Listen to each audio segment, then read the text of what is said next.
Assalamualaikum warahmatullahi wabarakatuh. Perkenalkan, nama saya Afista Lutfia Istiqomah dari Universitas Veteran Bangun Nusantara Sukoharjo dengan NIM 245210058. Di sini saya telah bersama dengan pemilik pengusaha Mete. Sebelumnya boleh perkenalkan nama dan Boleh. Nama saya Saputra Haji, saya dari owner Kacang Mete Hasmana.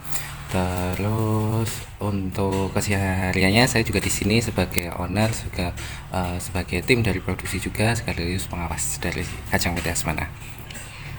boleh dijelaskan usaha yang sedang kakak jalankan ini di bidang apa saja dan berjualan apa saja? Untuk usaha saya terutama di sini itu kacang mete Mbak, jadi dari produksi, terus setelah produksi dari bahan baku sampai bahan setengah jadi, sampai barang jadi, sampai barang yang siap dikirim itu dari kami. Berarti Gitu. supplier awal. Supplier awal, betul. Jadi memang dari produsen langsung tangan pertama kita di sini. Itu mulai dari itu tadi, dari pengupasan, dari bahan setengah jadi, kacang mete mentah maupun yang jadi kacang mete matang, seperti itu kita produksi sendiri. Gitu. Terus selain kacang mete kita juga ada aneka kacang yang lain kayak seperti kacang, terutama olahan kacang, ada kacang almond, ada kacang bawang. Selain itu ada produk sampingannya juga, ada emping, ada brem, tapi untuk fokus utama kita untuk produksinya di sini adalah kacang mete gitu. Berarti teknik pemasarannya itu lewat mana saja? Untuk teknik pemasaran kita ada berbagai macam, mulai dari online shop maupun offline ya.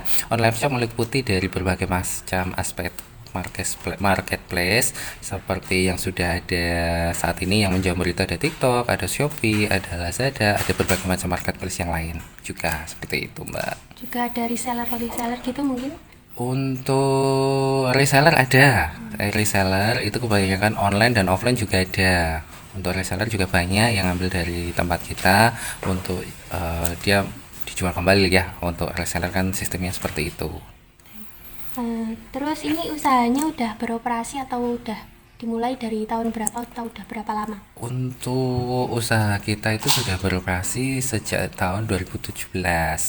Jadi mungkin saat ini itu sudah mungkin ya 8 tahunan ya, untuk mulai dari awal operasi hingga sampai sekarang.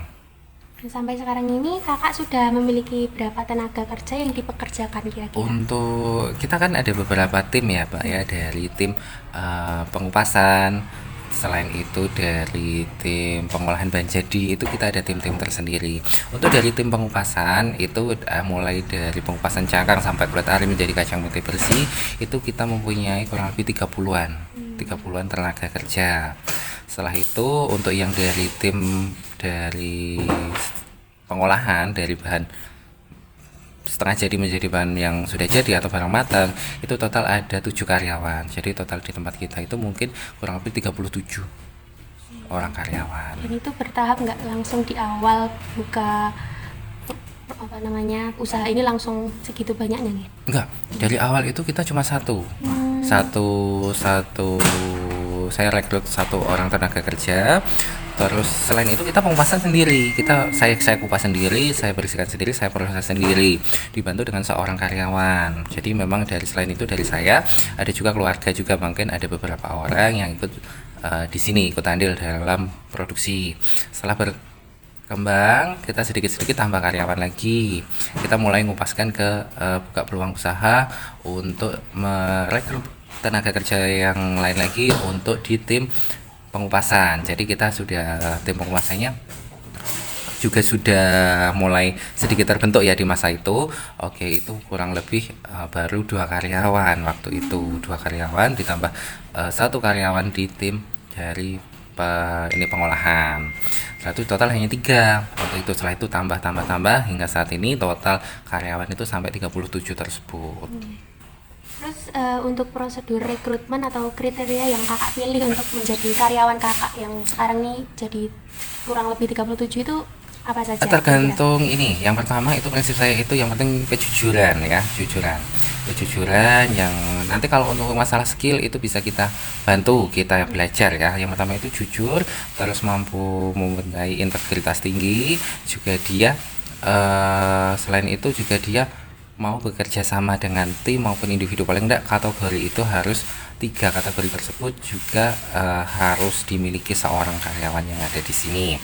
Terus selain itu sistem rekrutmen kita itu tergantung dari berbagai macam sub dari pembagian bidangnya masing-masing. Misalkan di pengupasan nanti dia skillnya seperti apa juga sedikit banyak tetap kita lihat. Selain itu ada di tim produksi, tim pengolahan bahan setengah jadi atau matang itu tadi. Selain itu ada tim pemasaran juga. Nah itu juga nanti skillnya juga beda-beda. Yang penting yang tiga pokok elemen ini sudah ada dalam diri masing-masing karyawan, tentunya dengan tes-tes maupun wawancara yang akan kita laksanakan. Biasanya sistemnya seperti itu. Kejujuran yang paling penting. Ya yang satunya itu. Terus untuk cara menilai kinerja karyawan untuk biar bisa dipekerjakan lebih lama itu bagaimana? Cara menilai seseorang karyawan, kita pertama awal itu kan sudah kita rekrut dulu. Nah mulai dari dia kejujuran, terus disiplinnya seperti apa, dia untuk waktu kita masuk di sini.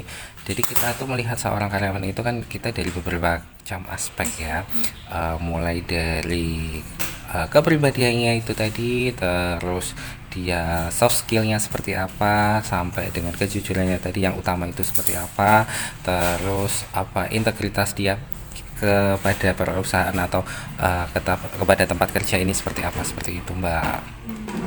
Terus kira-kira apa tantangan untuk bekerja dalam tim, apalagi kakaknya sebagai owner, terus memegang banyak tim, kan beda-beda ya tadi timnya. Timnya beda-beda. Nah, cara mengontrolnya Cara mengontrol kita di setiap tim itu ada quality controlnya. Jadi setiap tim itu misalkan ada di bagian pengupasan, dia ada sendiri, ada satu orang yang saya tunjuk, dia masuk ke dalam tim saya ya, tim utama di sini untuk mengontrol dari kualitas produk yang dihasilkan. Misalkan kacang mete seharusnya dia satu produksi kacang mete seperti ini itu hasilnya seperti apa, jadi sesuai yang kita harapkan. Jadi kita taruh seseorang yang itu kepercayaan kita, itu hanya paling enggak 2 orang di situ untuk mengontrol quality control atau mengecek produk-produk yang kacang mete yang sudah dihasilkan, seperti itu. Begitu juga dengan tim yang lain, misalkan ada di tim pengolahan ya, pengolahan kita kontrol juga, ada seseorang yang kontrol kok jadi dari bahan mentah hasilnya seperti ini, ketika barang diolah menjadi barang matang hasilnya akan seperti ini. Nah itu nanti ada laporan-laporan sendiri, catatan-catatan sendiri, misalkan di dalam produksi itu mengalami kendala atau kurang sesuai dengan SOP yang dijalankan, seperti itu. Berarti setiap tim ada orang untuk cross check lagi? Tetap ada, setiap tim tetap ada. Terus bagaimana cara kakak membuat suasana kerja yang baik terhadap karyawan? Kalau membuat suasana yang penting gini Mbak, kalau untuk prinsip saya untuk di lingkungan tempat kerja yang penting itu nyaman. Pertama itu nyaman dulu. Jadi di tempat kerja itu kan paling tidak kita kerja itu 8 jam ya sehari. Selain di rumah, jadi kebanyakan dari mereka itu kan kerja di tempat kita.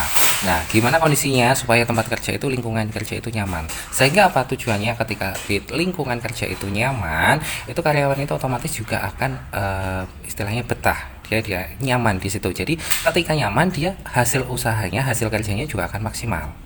Seperti itu. Jadi tidak hanya sekedar kita tuntut untuk bekerja dengan target sekian, ya itu memang ada target-target yang ada, goal-goal yang akan dipenuhi itu tetap ada, tapi dengan lingkungannya yang mendukung dan nyaman, seperti itu. Jadi kita ciptakan suasana yang nyaman, yang pokoknya itu yang di lingkungan tempat kerja itu supaya ya karyawan-karyawan tersebut itu betah ada di situ.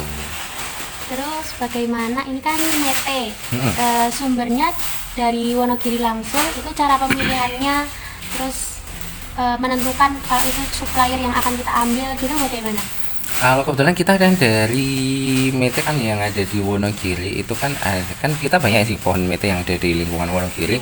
Ada beberapa kecamatan yang di sini ya. Ketika waktu panen itu ada juga dari tim produksi untuk pengupasan, itu salah satu orangnya juga quality control untuk cek produk, cek bahan baku ya, cek bahan baku untuk kita pilih-pilih, ada sortirisasi. Misalkan di daerah suatu kok ini metenya seperti ini, jadi ada seseorang yang itu memang tugasnya untuk memilih atau meng cross check produk atau bahan baku yang ini yang akan kita ambil seperti itu. Memang ada kontrolnya setiap produk yang akan kita hasilkan atau bahan baku yang akan kita dapatkan itu pasti ada seseorang yang mengecek produk, mengecek bahan baku yang ada di situ.